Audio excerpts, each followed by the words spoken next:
Oh, fishy Rishi Sunak has performed a screechy U-turn, confirming today that he will attend the COP27 climate summit in Egypt after all. There is no long-term prosperity without action on climate change, and there is no energy security without investment in renewables. That's why I will attend COP27 next week to deliver, Mr. Speaker, on Glasgow's legacy of building a secure, clean and sustainable future.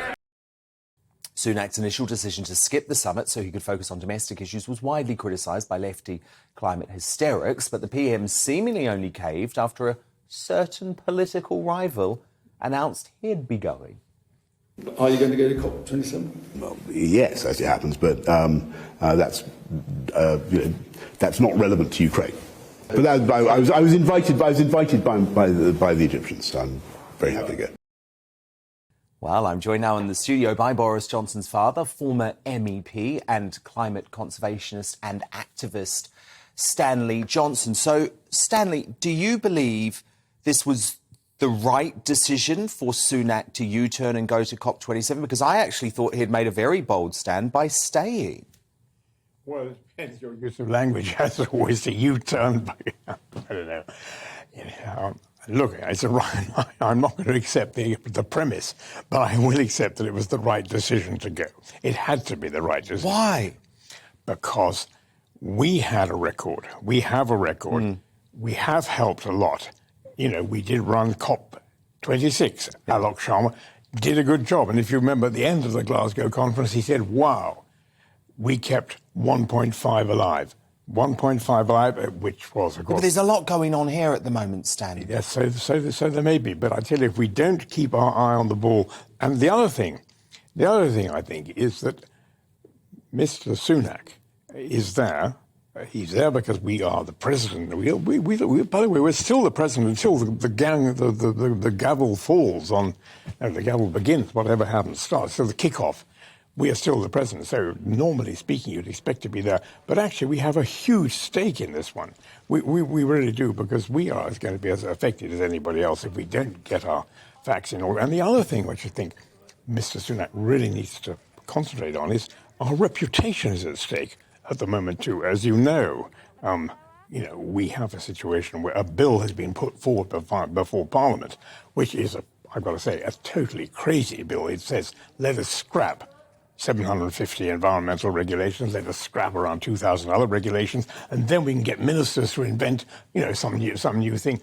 And other people are going to pick up on that. And I think Mr. Sunak will realise that as well as, talking about our record, which is good, the G7, the biodiversity conference, this conference, our own environment, actually, as well as talking about that record, I think he has to say, actually, folks, I'm going to pull back. But that's not why he's doing this, though.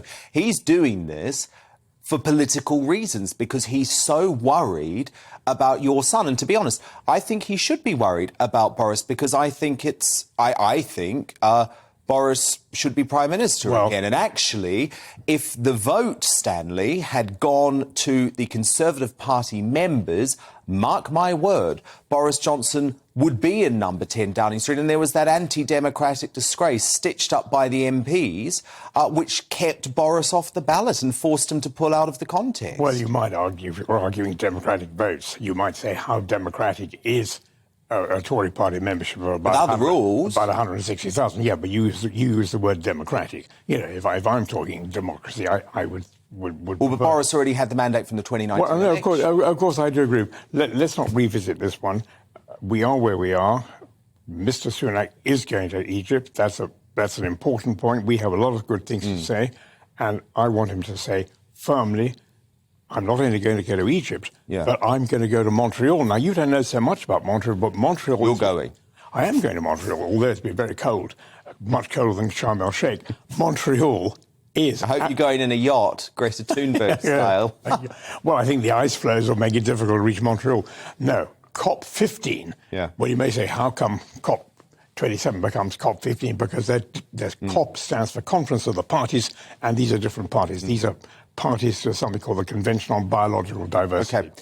Okay, I understand that, but I think it is important, Stanley, that we acknowledge what's going on politically, because for your party, the Conservative Party, this has been the most torrid of months.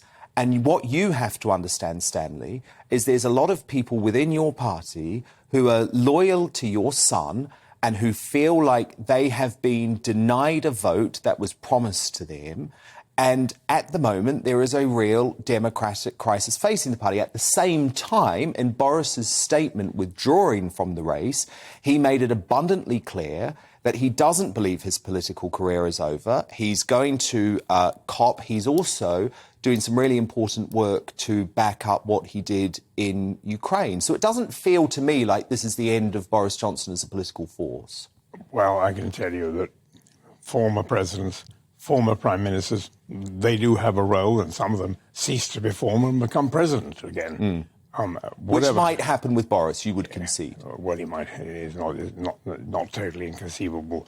But I am focusing on the present here. So yes, I'm pleased that. So you back Sunak now as a Conservative member?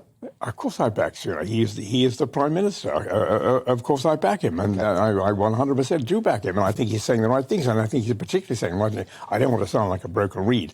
I'm not sure that he has absolutely grasped yet the real danger this recent bill presents. Stanley, I have to talk to you about another big thing in the news, because, of course, something else you're very famous for is your brilliant stint in the Australian jungle, and I'm a celebrity, get me out of here. Very controversially, your son's health secretary, until he had to resign in disgrace, Matt Hancock, has confirmed he's entering the jungle, even though he remains the MP for West Suffolk. Is this really appropriate, Stanley? Well, I think you should have a democratic view of this. And the democratic view might show that, yeah, people do. I tell you what, I say to myself, look, this fellow, he wrote, by the way, a pretty good piece in The Sun. This morning. Well, it's a very good piece. It is very good. And he stresses that his actually motivation here is to say something about... please. No, you may say, oh, please. No, don't say, oh, please, because... You haven't bought into that. I've certainly bought in. He wants the £350,000, Stanley. Do you know, when I did it, I persuaded myself that one of the reasons I was doing the jungle was, forgetting about the money, because I said, I'm going to get out there and I'm going to talk about climate change. I'm going to bore the socks off them. And I'm even going to going to talk about biodiversity. You always do that. I can always bore the socks off anything. And there they all were. They're brilliant people. There was Amir Khan. Toff. There was Shapi Khorsandi. There was Becky Vardy, who's now become tremendously famous now because of Wagner's Crazy.